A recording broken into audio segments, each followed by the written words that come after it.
Good morning, everyone. So we are now in the 23rd year of our practice. I've been around for about 15 of them. And we still enjoy working on projects of all different scales and typologies. So we've got hotels, some museums, institutional buildings, small homes, and retail. We're always in a space of inquiry. We're always still a little bit unsure of what we're doing.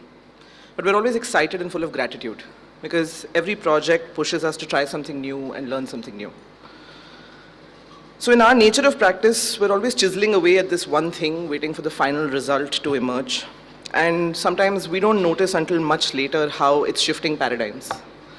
So today I'm going to take you through some of our projects, through the stories of craft, context, and identity. And hopefully you'll be able to see how that moved the needle for us. So our very first project I want to talk about is very old now, but it's very special to us because it taught us a lot about what we could achieve when you're relentlessly exploring with just one material. And the first three projects all work with the same material, but over a period of a decade. So you'll see how that sort of evolved. So this was a hotel that we did in Jodhpur. I think this opened in about 2011. And when we first got the site, we had inherited these three heritage structures that you see in the middle of the site. In order to make the model viable, we had to introduce 40 new rooms to make this into a boutique hotel property. So we first spent time restoring these old structures, converting them into the public amenities of the hotel so they could be shared by everyone. And we chose to actually clad them in the same red sandstone that you see is in Mehrangarh Fort. The site is actually the foothills of Mehrangarh Fort. It was one of the last remaining open plots of land in the old city of Jodhpur. And so every room actually gives you uninterrupted views of the fort. Once we were done with this restoration, the courtyard of the hotel looked a little bit like this. And we were left to wonder what the vocabulary of the new building should be, such that they don't take away from these old gems that we've inherited. So we sort of went with old technology of passive cooling through a stone jali. And we cladded these new buildings in these veils of stone. We went through many explorations of form, many different techniques, borrowed from motifs that we found in Mehrangarh Fort. And ultimately, we went with something very simple and very graphic that could be achieved by the guys on site, cutting the stone by hand. We found the stone from local quarries, got it cut down to slender sections, and worked with local welders to be able to engineer a sliding folding system. So this entire facade actually opens and closes. So every room you can, with a single hand, slide and fold the shutter. That's our client. He was thrilled after all the failed prototypes that we finally managed to get this right. So when you open it up, from every room you get these incredible views of the fort. And during the day it sort of filters in sunlight and casts these shadows beautifully in the space. And then at night these buildings become lanterns in the landscape of the property. Once we'd sort of figured out this is the material we wanted to work with, we went a little nuts with it. So it also extends into our interiors. It became our room partitions. We started cutting the air conditioning grills in the same material. The stone craftsmen at site started doing this bush hammering pattern, these radial circles that you see on the stone, and that inspired the logo of the project, which is cut into the stone. That's how it looks in the rooms. And that's how the property sort of came together. The unexpected thing was that we didn't see how this hotel became the spark of an urban regeneration project in Jodhpur. So right next to this was this stepwell, which was covered in muck for over a century. And once the hotel proved to be a successful model, because no one had seen a hotel of this nature using materials in this way at the time, they spent time cleaning out this stepwell. A bunch of cafes and restaurants have cropped up around it. Other havelis around have been restored and repurposed into retail spaces. Small boutique hotels have cropped up around that entire space. So this intersection of culture and commerce, that entire neighborhood has suddenly come alive. The second project that I'm taking you through is a jewelry store that we've recently done in Jaipur. When we came onto the project, there was already this concrete shell that existed. And the client was perfectly happy for us to tear it down and rebuild. But we felt that we'd rather avoid the waste and the carbon emissions and repurpose the structure. The interior of this project is a whole narrative in itself, but today, for the purpose of this discussion, I'm just going to focus on the facade. Because creating this vocabulary for the facade was a massive challenge for us. Sunita ji really wanted a traditional vocabulary to represent the brand, and recreating a period structure is not something that we do. But we also understood how for the brand it was important. So we started playing with and borrowing from the various sort of historical architectural references we could in the city of Jaipur. There's a proliferation, in the history of Jaipur, there's a proliferation of various buildings which have Indo-Sarsenic influences, Art Deco influences, Rajasthani influences. So we sort of layered all of those in and started developing our own version and playing around with those elements purposefully. Again, all of these were hand-cut at site, and what was interesting was from the time that we did Raas to the time that we did this, 8 years have passed, and suddenly the same guys who were working by hand could do a lot more because they've expanded their skill. So we were sort of left coming up with this idea of a skin that we didn't really want placed definitively in any period of time. We were hoping that you'd look at it and be a little curious as to whether this is 19th century, 20th century, or maybe even built today. And you can see how it borrows from details, from things that seem familiar to you from the history of architecture, but nothing that's definitively placed in any one style. So that's what the building looks like today. The third project where we use the same material, this is still actually not complete, it's still in construction. It's a competition that we had won for the Visitor Knowledge Center at the Mehrangarh Museum. So it's essentially a naturally ventilated pavilion sitting on a rocky terrain. So it's sort of stilted on this rocky terrain. This entire structure is a very slender metal grid with sandstone panels that have been pinned onto the structure. So this construction doesn't use any cement, any mortar, or any adhesive. All the stone slabs are interlocked, and our intention here was to actually create a building that could be disassembled and reassembled depending on how the purpose of the structure would evolve in the future. So there's maybe one waterproofing layer on top, but barring that, the entire building can actually be taken apart. In fact, through the course of this project itself, it's run a few years now, the program evolved a few times. So we ended up actually having to reconfigure the building thrice. So that's how it sort of sits at the foot of the fort. So this has become a little bit of a prototype for us to look at the intersection of engineering and craft. So it creates something that's rooted, frugal, circular, but also forward-looking.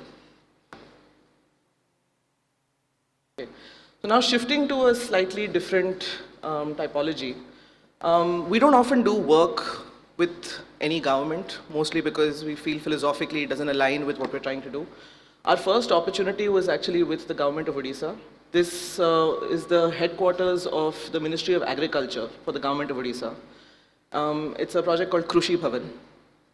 And it was wonderful because at the time the government was willing to engage with us in the conversation about making this space more accessible to the citizens that the government is intended to serve.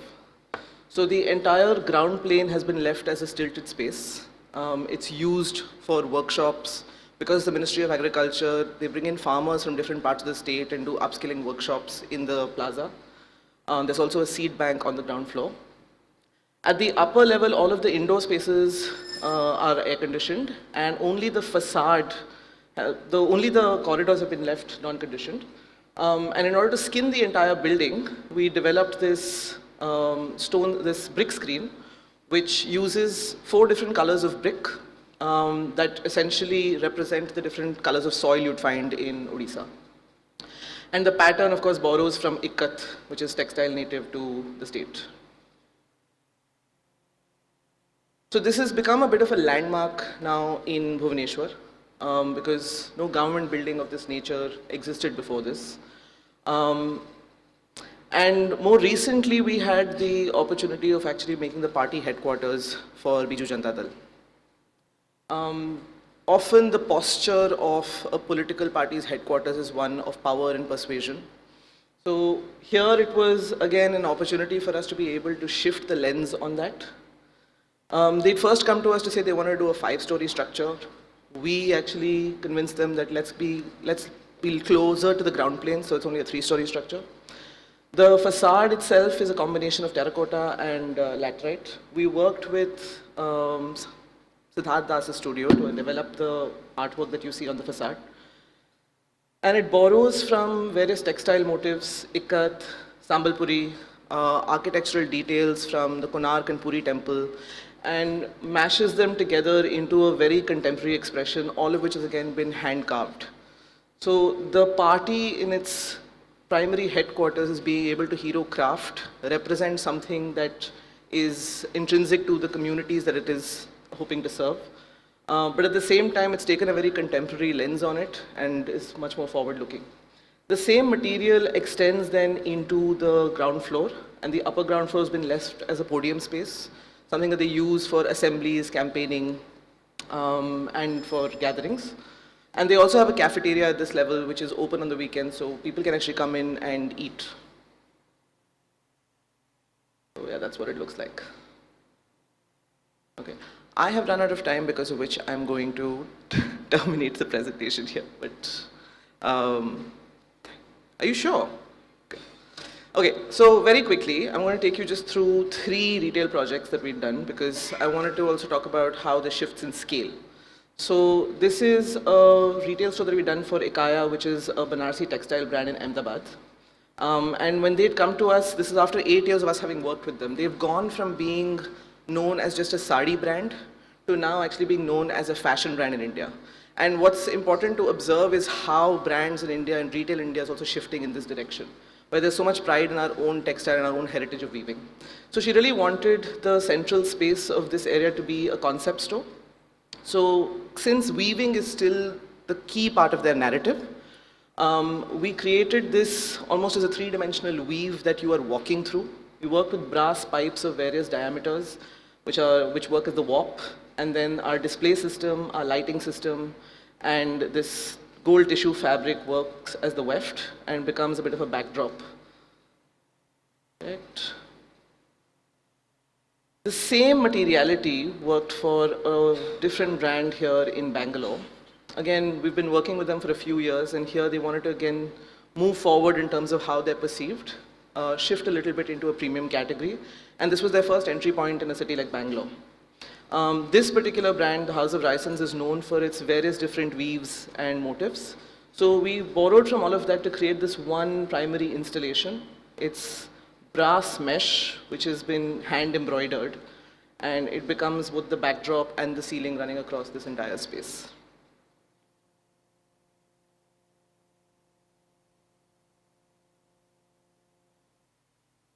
The last project that I wanted to show you was our most recent retail project. It's a new store that we've done for Satyapal. Satyapal is a brand we've all known, it's been around for years.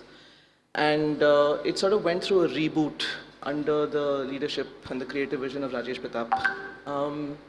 So he was very clear that he wanted to create a soft cocoon-like space.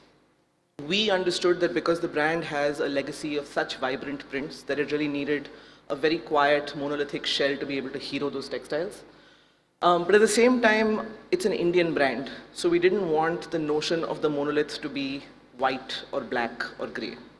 So our source of inspiration here came from, again, the red sandstone, and we started sort of playing with that color and diluting it. So this actually is a custom terrazzo that we got developed specifically for this brand. And you can see how the corners have been scooped. So you have no sharp edges in the space. And then above you actually have a lime plaster, which is of the same color. If you're familiar with the newer collections of Satyapal, there's a little circle that is hidden in all of their new clothes. You can sort of find it at the back. And in every collection, it becomes something a little different. Sometimes it's a planet, sometimes it's a flower. So we wanted to take that little Easter egg and weave it into the store. So there is this one circle that sort of cuts through all of the different planes in the space. And it never really completes except for at the very end where there's a circular LED screen.